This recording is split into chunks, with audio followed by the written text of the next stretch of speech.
Okay. Okay. So welcome to another year of Jews in the News.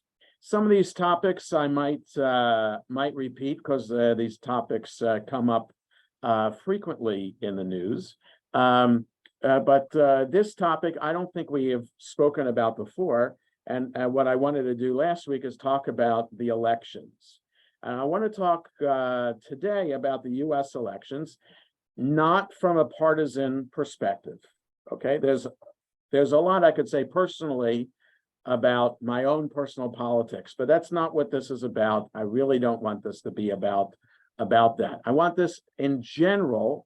What does Judaism have to say about elections, and what are there issues about which we should be voting on? And does character of the candidate matter in elections? Okay, so now it could sound like I could be partisan from the things that I'm going to bring up, but that is not my intention. And I would imagine that no matter my personal politics, that I would still be able to talk about these issues in the same way. That's the ideal. And that all of us, no matter our politics, would be able to be open-minded to listen to everything that I'm saying and not see it as what I'm saying is opposed to your own personal political viewpoint. Okay? So another introductory thing, I am not on social media. I'm on Facebook, but I'm really only on Facebook in order to see what's new in people's lives. Okay, or if there's like an article somebody says is worthy of reading, if there's a group, like there's a conservative rabbi group, there's a Jewish humor group, there are groups like that I follow. But if anybody posts something political on Facebook and keeps on doing it, I unfriend them. And I've only done that once.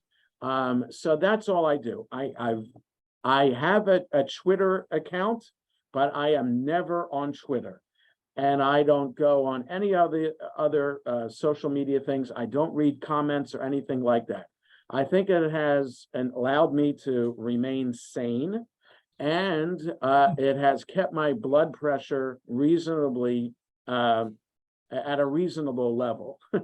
And I think all people who are, I also read the comics in the morning. I'm one of these old timers who actually gets the newspaper hard copy on my driveway every morning. So I do read a few comics, and many of the comics are all about how anxious people are because of reading social media, the need to read it, the need to keep up, the need to post things, and getting riled up about what people are saying. So for me, I've never gone into it, and I highly recommend not getting into it. But a result of social media are conspiracy theories from all sides of the political spectrum, presenting myth and theory as if it is fact, like the elections are fraudulent, and as far as I know, factually, all elections held in all states have proven to be held without any fraud, and that all the elections, all votes cast, have been found to be legal votes. Okay, that could be seen as a partisan statement because of which side in the political spectrum is promoting that conspiracy theory that the elections are fraudulent. But that's just one example that has been promoted on social media. Okay, so the social media piece, the nonpartisan piece. And so I know that I'm walking a fine line, and I want to rely on you who are watching this live to reel me in case I say something that is partisan. I don't want this to be partisan. Okay, so with that said, let me talk about elections from a Jewish perspective. I took a few notes that I just want to kind of put this all into perspective.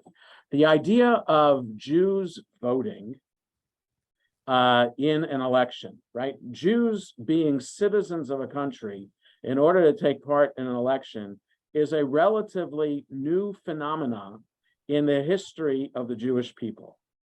Okay, so we take for granted living in the United States that we've always been able to vote, but we have to keep in mind what the history here. I remember learning in history that Benjamin Disraeli, who was born Jewish in England, became Prime Minister of England after he converted to the Church of England, and anyone who was elected to Parliament in England in the 1800s had to swear allegiance to not only to the Queen, but also to the Church of England.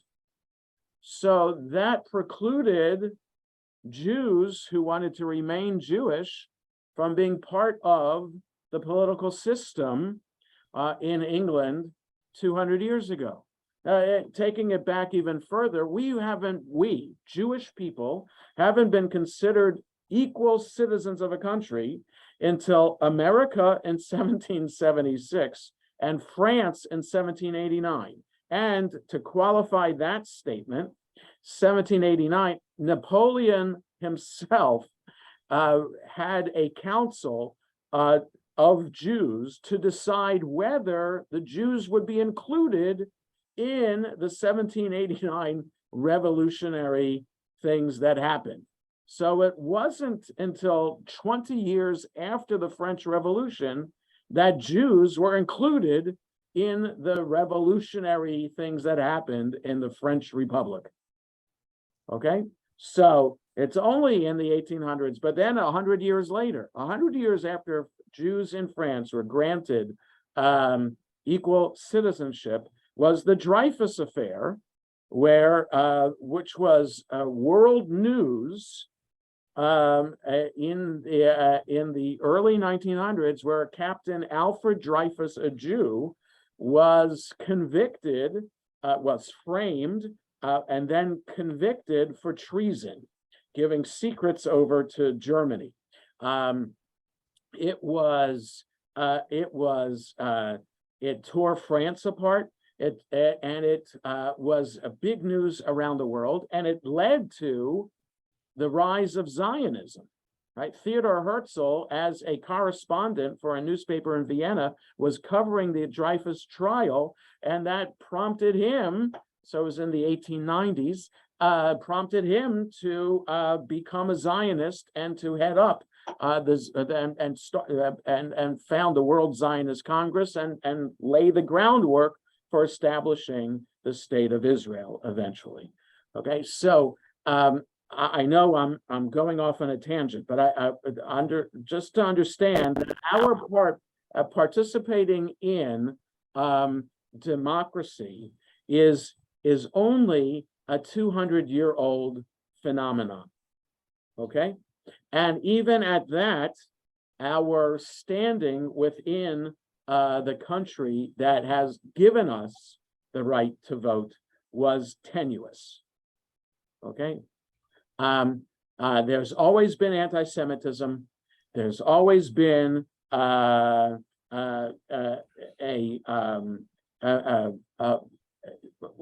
an example. There was, when I was growing up, the Commonwealth of Pennsylvania had a Jewish governor, Milton Schaap. But Schaap was Shapiro. And now there's a Jewish governor just elected in Pennsylvania named Shapiro, who proudly said, he went to the same high school I did, Akiba Hebrew Academy, Barrack Hebrew Academy now, outside of Philly in the suburbs, proudly an alum of that community Jewish day school, and belongs to a conservative synagogue in the Philadelphia suburbs. and proudly professes being Jewish.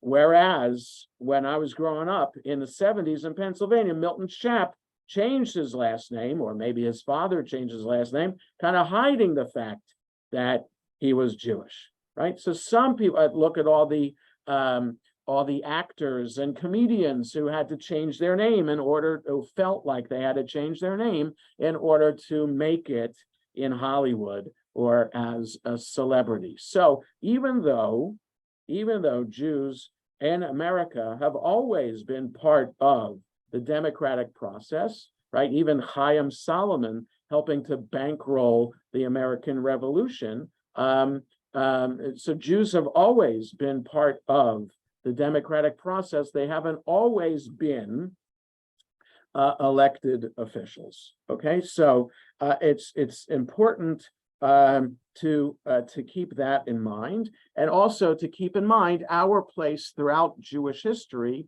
of never being considered equal to the residents of the country or empire in which we live. Right? Always have to keep that in mind, so that, like I said, though some people take it for granted that we have equal rights in America today, and for the most part, we haven't been subjected to gross anti-Semitism. There have been throughout history, from one empire to the next, from one country to the next, our making sure that we were understood and lived as second-class citizens. From the time of Hanukkah 21 years ago in the Greek Empire, in the land of Israel, where it was prohibited to keep kosher, where we couldn't worship in the temple in Jerusalem because we were Jewish, whether it's under the Muslim and the Ottoman Empire, where in some places we had to dress differently. Synagogues could never be as high as the mosque in structure, could not be as high as the mosque, whether it's under the Catholic Spain and the Inquisition, etc. Throughout our history, we have, and unless we are a student of history, it's hard to keep this in mind when we go through this democratic process. Okay, so so sometimes there are Jewish candidates who are questioned by some Jewish media outlets about what the role, how Judaism has played a role in their public life and serving in as an elected official, right? So Jamie Raskin, who is now elected as the new District 8 congressman, and with the gerrymandering only now as part of District 8. So Jamie Raskin spoke to our congregation on a Shabbat morning a couple of weeks before Rosh Hashanah, and I wanted to be sure that he addressed the idea, what, if anything, about his Jewish upbringing played a role in him becoming active in government. And he gave the example of his grandfather being the first Jew elected in Minnesota state government, and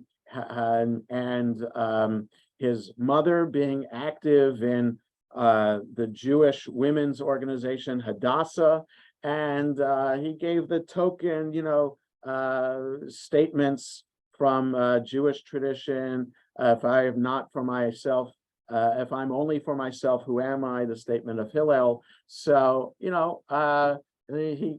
says that that there are Jewish elements to his reason why he is active in politics today.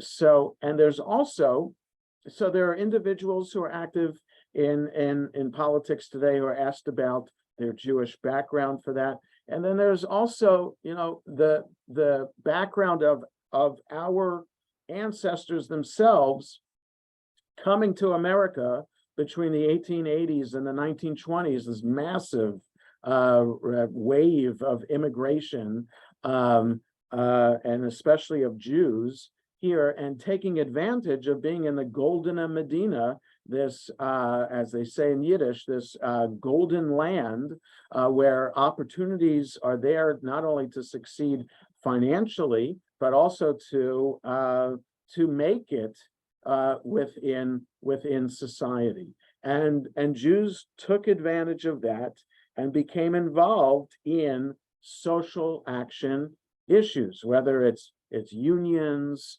or other social justice causes.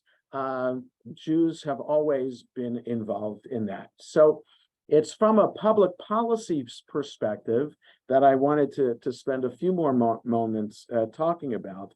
And that, from the public policy perspective, is what Jews with relationship to elections are about, right? So it's not just about candidates, it's about, and Jews becoming candidates, but it's about issues that we vote on that should be important to us. So such issues of taking care of the poor,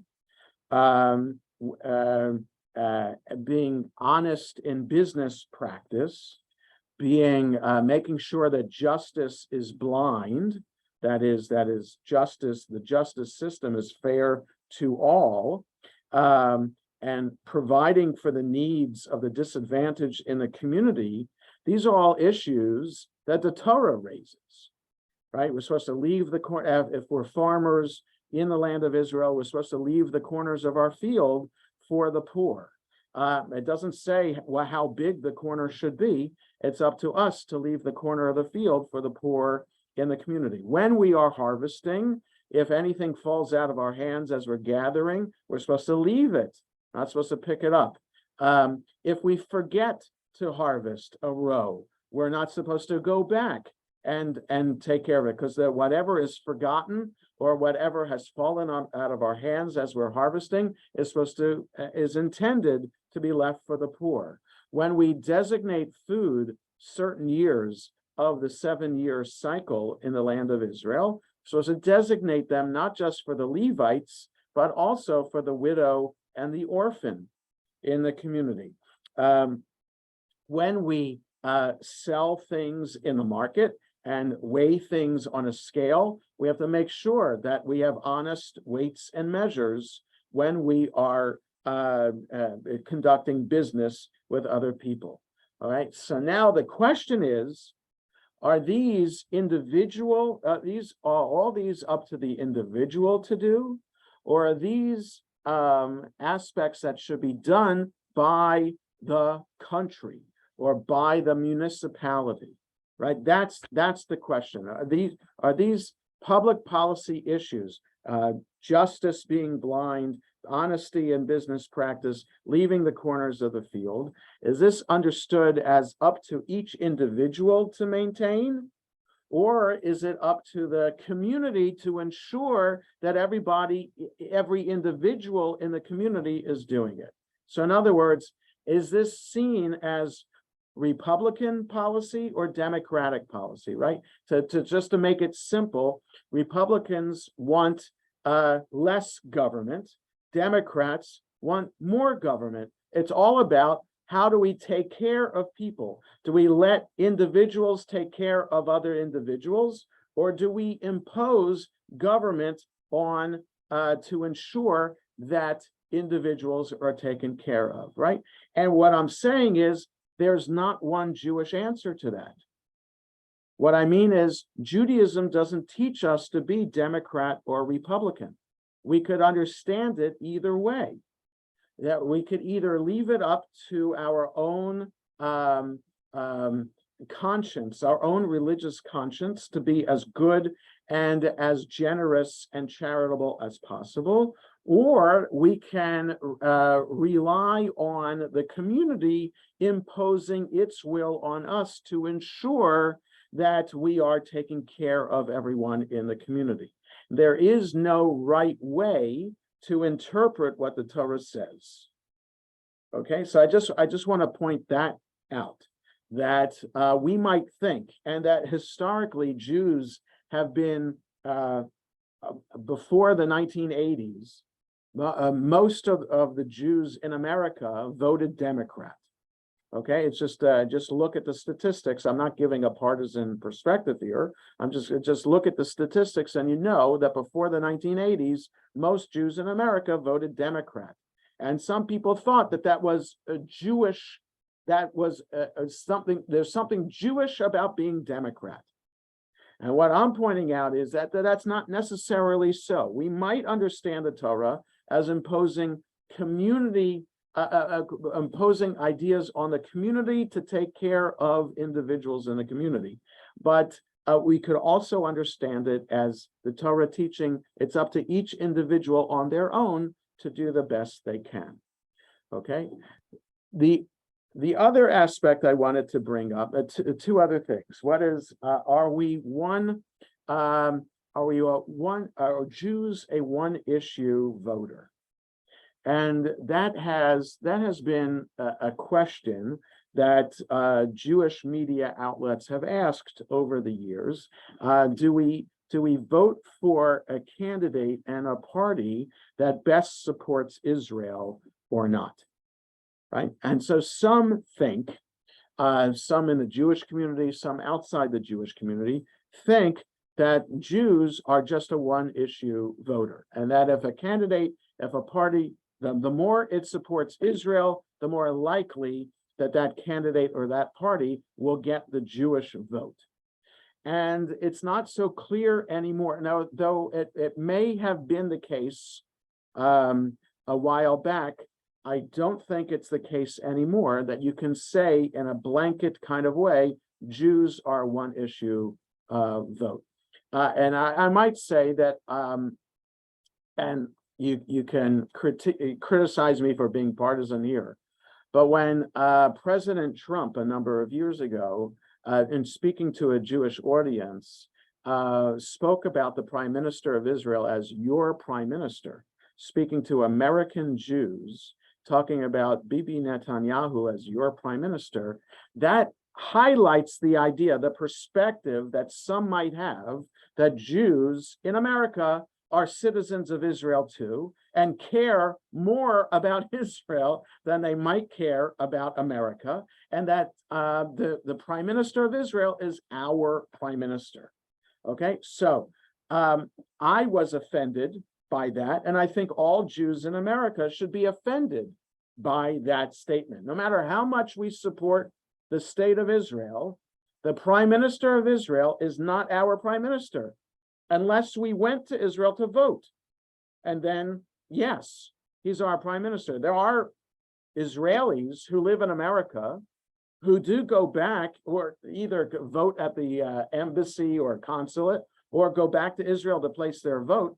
Yeah, and they happen to be citizens of America too, but as a Jew who actually was a citizen of Israel for a little while when I was in 5th grade, I do have an Israeli identification number, but I don't consider myself a citizen of Israel, and neither does the state of Israel. Like, I never got a letters when I was 18 saying I need to go into the army. So they know I'm not a citizen of Israel, and I don't consider myself a citizen of Israel. I am wholeheartedly 100% a supporter of the state of Israel. Right? You all know that I am a Zionist and a supporter of the state of Israel, but the Prime Minister of Israel is not my Prime Minister. Okay, and when I vote, the stance that the party or the candidate has about Israel is important to me. It's just as important to me also what the perspective is on all of these social action issues too. I care very deeply about social justice issues, and I care very deeply about candidates and about the party that supports these social action issues. Okay, that's what's important to me. And I think many Jews in America now, Israel is not the be all and end all to define who to vote for. Okay, it might be a generational thing, but I'm not sure it's even a generational thing anymore. So I think both young Jews and older Jews mostly are not one issue voters anymore. Okay, so there's that. And then finally, I want to talk about character of candidate two. For me, it's very hard for me to understand, and this might sound partisan also. It's very hard for me to understand how a candidate who clearly has a candidate who's clearly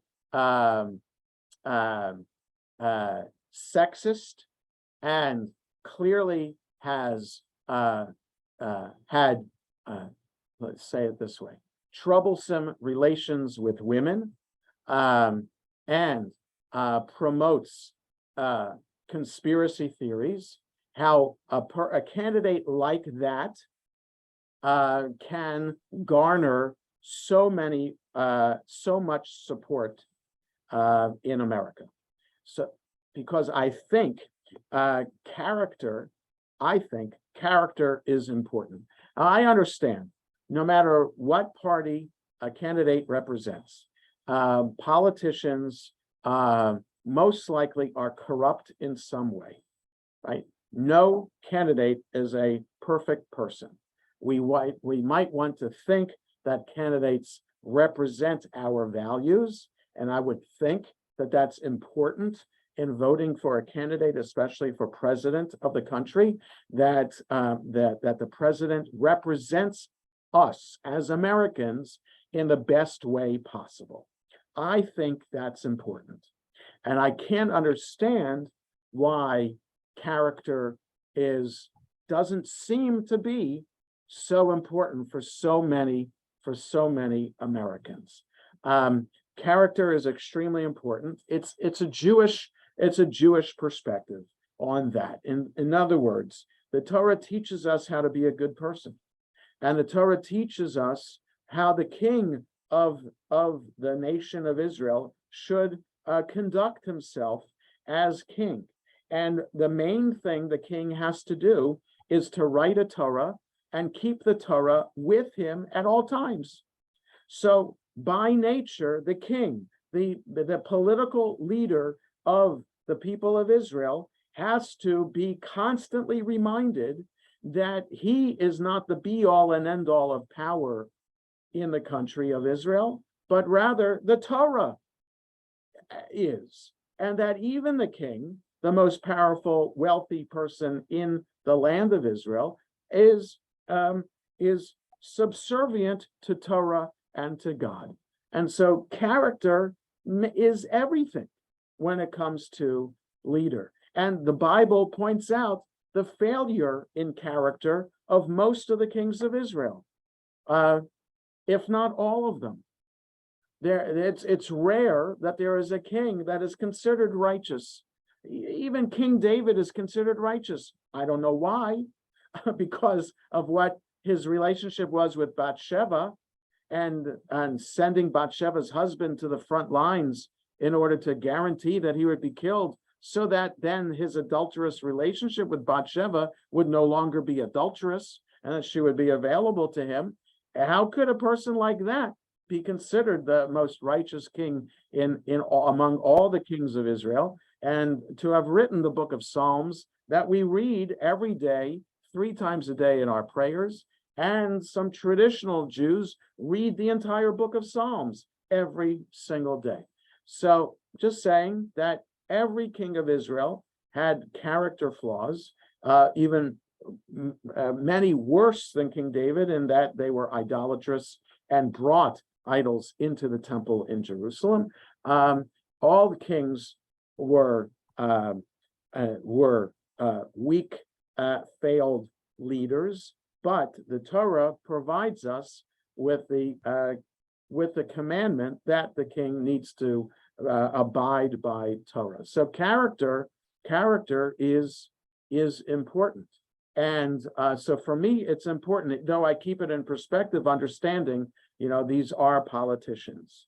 But what is their track record, and how do I think they're going to vote in the future, and whether they can be trusted to stick to the platform and not be willing to be bought out by special interests. So I think character is important, policy is important, social justice issues are important, and who to vote for, and also to keep in mind just the history of Jews in countries throughout our history, and how this is a relatively new thing, the idea that we can vote, and that we can be part of the democratic system. So any thoughts, questions, or comments about this? So Jules, I think, yes. Jules first, then Sylvia. Go ahead, Jules. I'm curious about something. Take this example. God forbid it shouldn't happen, but supposing that Israel got into a war with Iran, for example, and America decided that they were going to take Iran's side. So how ridiculous the thought is, but right. And all of a sudden we were at odds with Israel. Right. Now, I have no doubt what I would say under those circumstances, but I ask myself, what does the average person say? You got well, I'll tell you, 7 million people. Well, how about this? How about this idea? Jonathan Pollard, who spied for Israel as a United States civil servant. So it's different from your question, but that's a question of dual loyalties. As an American, it doesn't matter that we're Jewish. As an American, he committed a crime, and he should be doing the time. But should he be released because, or should his sentence have been less because the United States and Israel have a friendly relationship? That's beyond my purview. But I'm just saying, as our first, even though we're Jewish, as American citizens, our first loyalty should be to America. And quite naturally, America was the first country to recognize the establishment of the State of Israel. So fortunately, it works out because the ideals on which the State of Israel stands and the ideals for which America stands are equal. And so the idea that America could support Iran in a war is a hypothetical. I understand that, Jules. It's a hypothetical. So it's hard to answer a question on hypotheticals. And I would hate to have to be caught in that dilemma of which to support. You know, there are some people, you know, in 2016 who thought maybe it's time, just as a concerned citizen, the fact that they're Jewish could be added to that. But as a concerned citizen who cares about democratic principles and social justice issues, there's some people who considered moving out of America and moving to Canada or to Israel because it's safer as a Jew and democratically to live someplace else than in America. So God forbid that time would come that America would support Iran in a war against Israel. That there should be warning signs before that, so that we might think, okay, it's time in our 4,000-year history to pack up again and to find someplace else to live. So, you know, so again, Jules, hypothetically, it's kind of hard to argue hypothetically, but I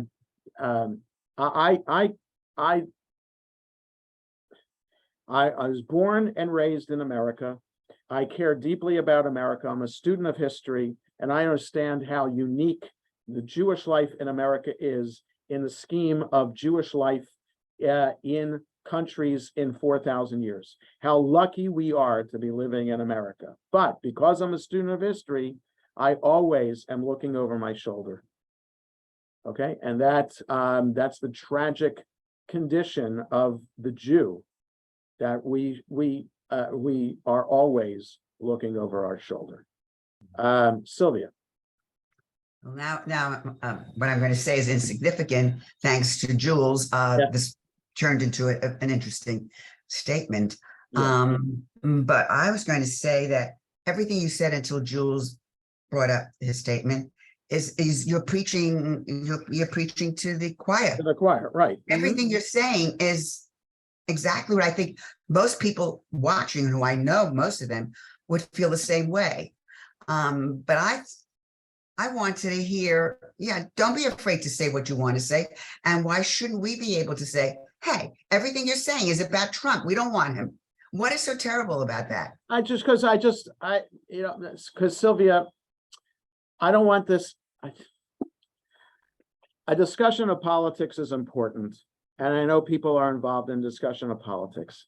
I just don't think from a class that I teach, it shouldn't be about, a class that I teach shouldn't be about that.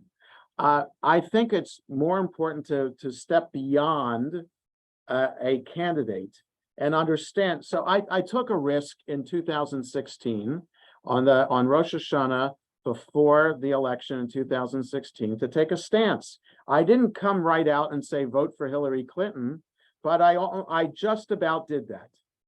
And talking about character and talking about other issues that are important for Jews to vote for. And people were upset with me for doing that because it was clear, without me being 100% clear, that I was taking a political stance.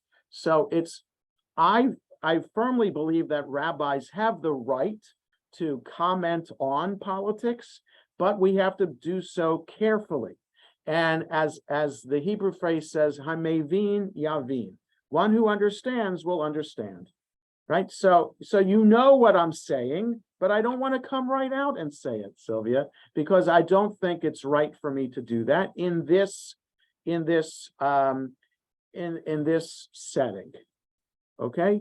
And I think that there are other settings, like through the JCRC and other organizations like that, where it's appropriate to have debates about character and individual candidates and come right out and talk yay or nay about a particular candidate.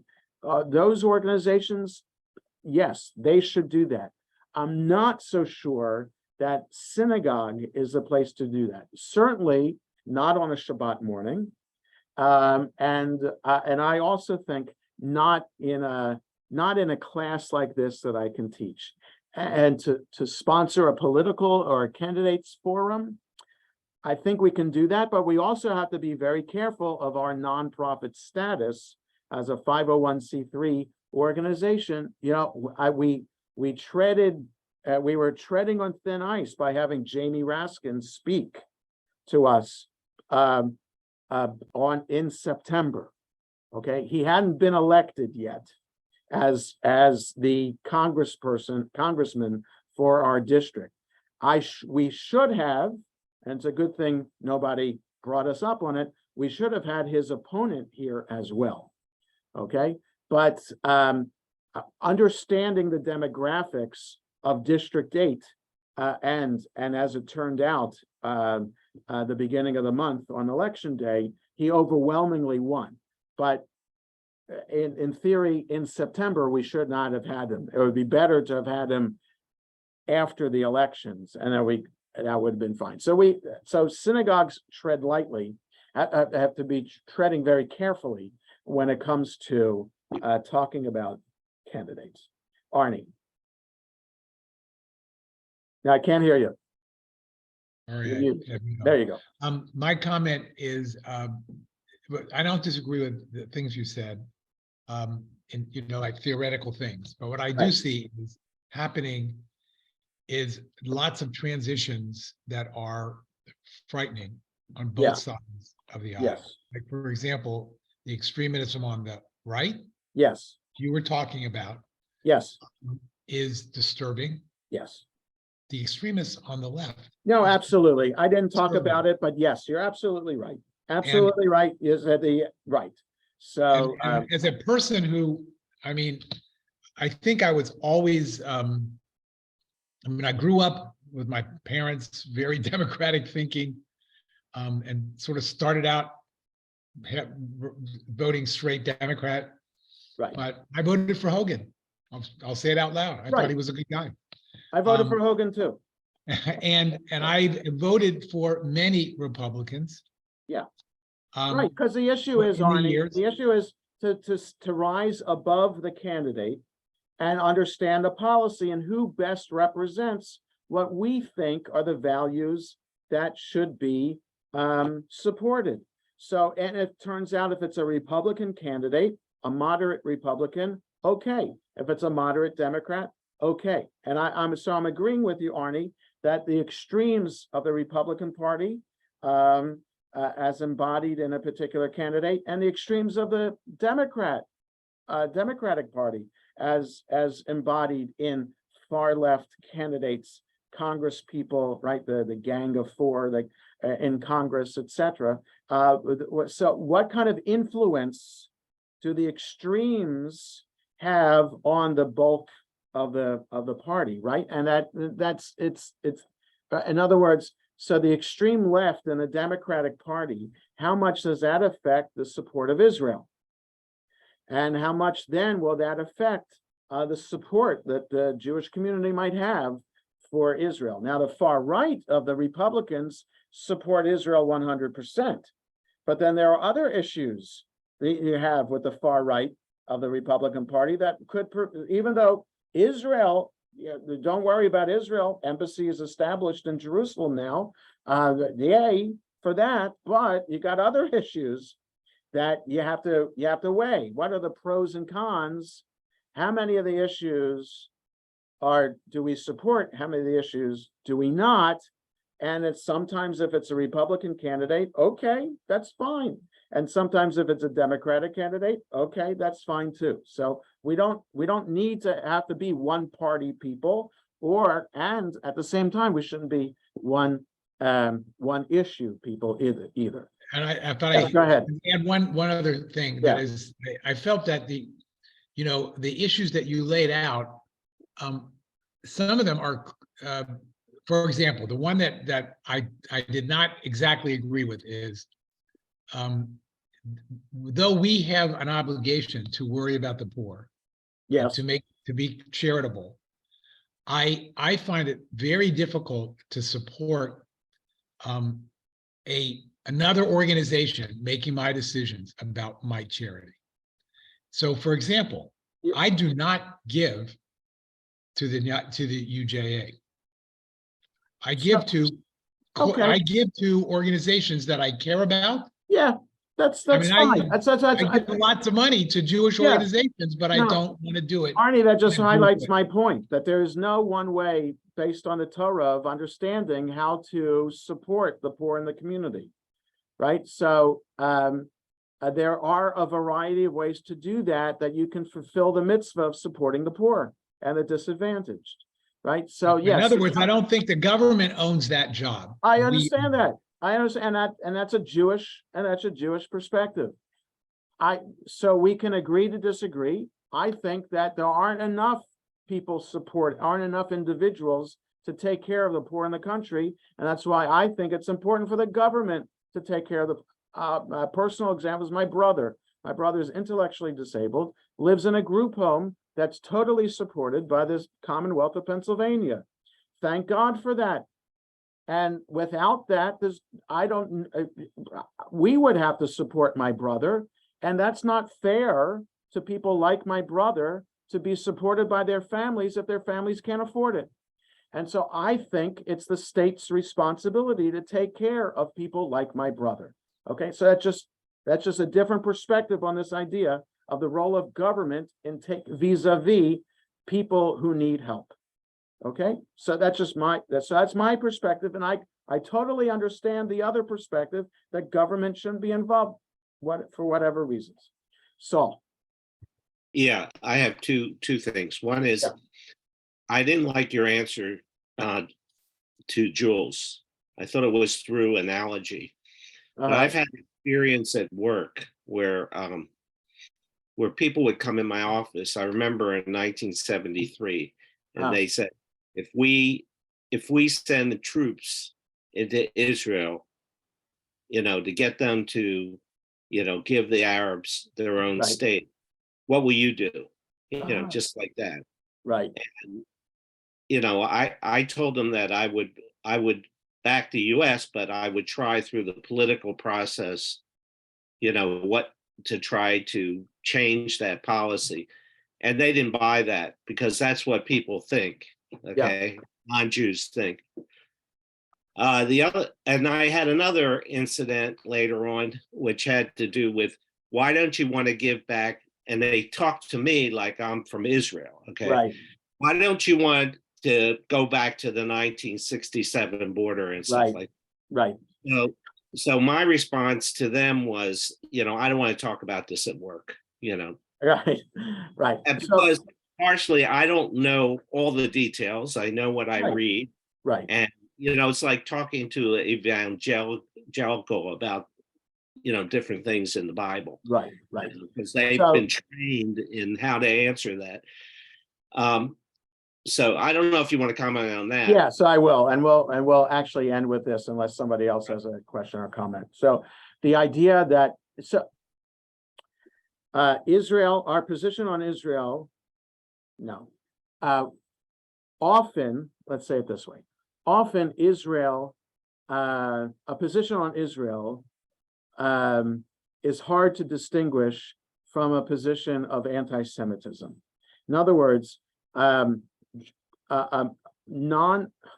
non-Jews in America and around the world put Israel and Jews together and think that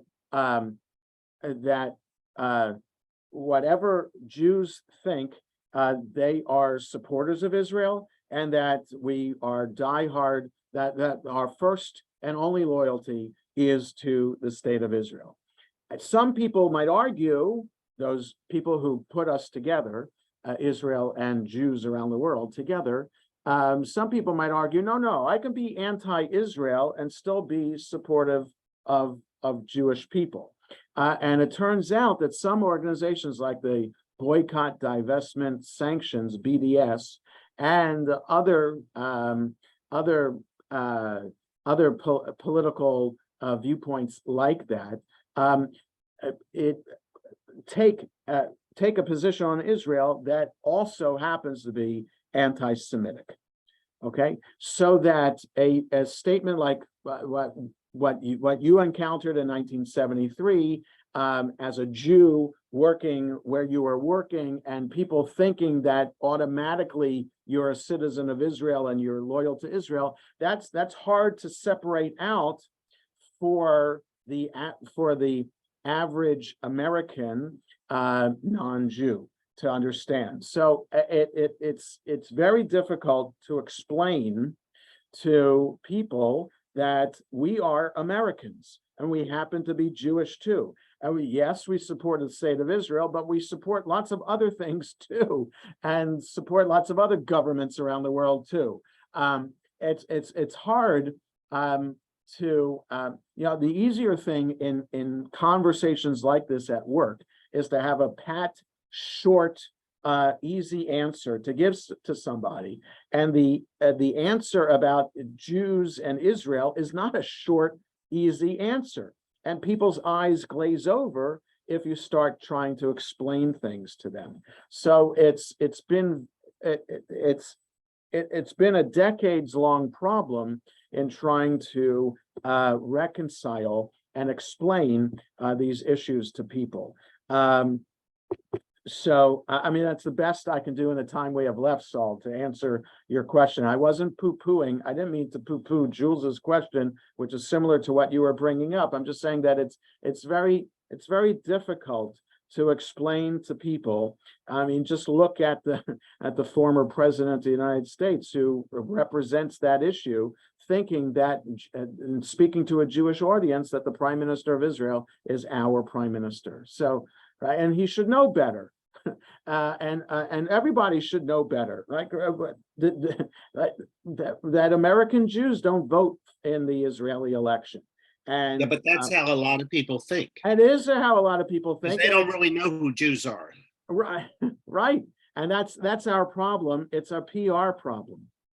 It's a PR problem that it's an age-old PR problem that the Jewish people Right. had and the state of Israel has had separately. That's right? why I can't figure out, like, all the PR firms are run by Jewish people, so why can't you figure something out?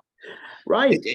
And then it- the history of the sounds- Israeli-Palestinian conflict, right? How is it that the Palestinians have had so much support over the decades, right? And why isn't Israel's perspective? You know, you had Abba Eban in the 40s and 50s being a great spokesperson, but you know, Bibi Netanyahu, no matter what we think about his politics, and I'll talk about Israeli elections at another time, but you know, he's a great spokesperson for Israel. But you know, unless you're watching CNN or unless you have the time for several minutes to listen, most people don't. You need a sound bite, and there isn't an easy sound bite for separating out support of Israel and being a Jewish American. So and that's what's hard to explain. So okay, it's 11:54. Let's stop here for today. So we will not be meeting, Jews in the News will not be meeting next Wednesday. We will meet on next Monday. Next Monday is December 5th. So we will meet on December 12th. December 12th and the 19th, we'll have 2 more classes, and I'll announce the topic beforehand. So have a good rest of the day, everybody. And thank you for being here today. And Rabbi, yes, Jules. I wish that you would leave open